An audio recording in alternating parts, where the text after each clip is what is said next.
ಲಾಲ್ಬಾಗ್ ಫಲಪುಷ್ಪ ಪ್ರದರ್ಶನಕ್ಕೆ ಭರ್ಜರಿ ಜನಸಾಗರ, ಸಾವಿರಾರು ಮಂದಿ ಭೇಟಿ.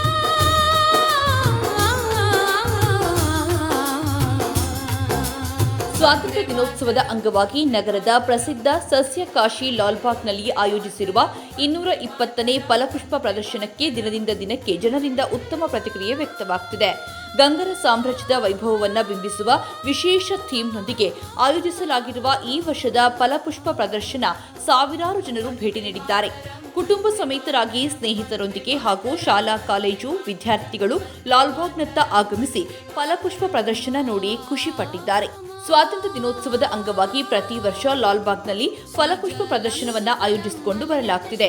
ಈ ಬಾರಿಯೂ ಗಂಗರ ಸಾಮ್ರಾಜ್ಯದ ಇತಿಹಾಸ ಮತ್ತು ವೈಭವವನ್ನು ಪ್ರತಿಬಿಂಬಿಸುವ ವಿನೂತನ ವಿನ್ಯಾಸದೊಂದಿಗೆ 220ನೇ ಫಲಪುಷ್ಪ ಪ್ರದರ್ಶನ ಆಯೋಜಿಸಲಾಗಿದ್ದು, ಗಂಗಾ ರಾಜವಂಶದ ಇತಿಹಾಸ, ಕೃಷಿ ಮತ್ತು ನೀರಿನ ಸಂರಕ್ಷಣೆಯಲ್ಲಿ ಅದರ ಪಾತ್ರದ ಕುರಿತು ವರ್ಣಿಸುತ್ತದೆ. ಲಾಲ್ಬಾಗ್ ಕೇವಲ ಉದ್ಯಾನವನವಲ್ಲ, ಇದೊಂದು ದೊಡ್ಡ ಇತಿಹಾಸ. ಇದನ್ನು ಗಂಗಾ ರಾಜವಂಶದ ಅವಧಿಯಲ್ಲಿ ವಿನ್ಯಾಸಗೊಳಿಸಲಾಗಿತ್ತು. ಸಾರ್ವಜನಿಕರಿಂದ ಭರ್ಜರಿ ಪ್ರತಿಕ್ರಿಯೆ ವ್ಯಕ್ತವಾಗ್ತಿದೆ. ತುಂಬ ಚೆನ್ನಾಗಿದೆ. ಫ್ಲವರ್ ಶೋ ನೋಡ್ಕೊಂಬಂದು ತುಂಬ ಚೆನ್ನಾಗಿದೆ. ಬರೀ ಹೂವಿನ ಮಾತ್ರ ಅಲ್ಲ, ಗಂಗರು ಚೋಳರು ಅವ್ರಗಳ ಬಗ್ಗೆ ಒಳ್ಳೆ ಇನ್ಫಾರ್ಮೇಶನ್ ತುಂಬ ಹಿಂದೆ ಕೆಲಸ ಮಾಡಿದ್ದಾರೆ, ಅದು ಕಾಣಿಸುತ್ತೆ ಚೆನ್ನಾಗಿ. ಮತ್ತೆ ಏನಾದರೂ ಹೋದ ವರ್ಷಕ್ಕಿಂತ ಈ ವರ್ಷ ಯಾವ ರೀತಿ? ಇಲ್ಲ ಸರ್, ನಾನು ಹೋದ ವರ್ಷ ಬಂದಿರಲಿಲ್ಲ, ಹಾಗಾಗಿ ಗೊತ್ತಿಲ್ಲ. ತಮ್ಮ ಹೆಸರು? ಸವಿತಾ ಅಂತ. ಸವಿತಾ, ಎಲ್ಲಿಂದ ಬಂದಿರಾ ಮೇಡಮ್? ಬೆಂಗಳೂರು. ಮಕ್ಕಳುಗಳೆಲ್ಲ ಬಂದರೆ ತುಂಬ ಖುಷಿ ಪಡ್ತಾರೆ ಅಂತೀರಾ? ಹಾಂ, ಖಂಡಿತ. ಅಂದರೆ ಇನ್ಫಾರ್ಮೇಟಿವ್ ಆಗಿದೆ, ತುಂಬ ಚೆನ್ನಾಗಿದೆ. ಅದು ಸಿಗುತ್ತೆ, ಇದು ಸಿಗುತ್ತೆ, ಬೋತ್.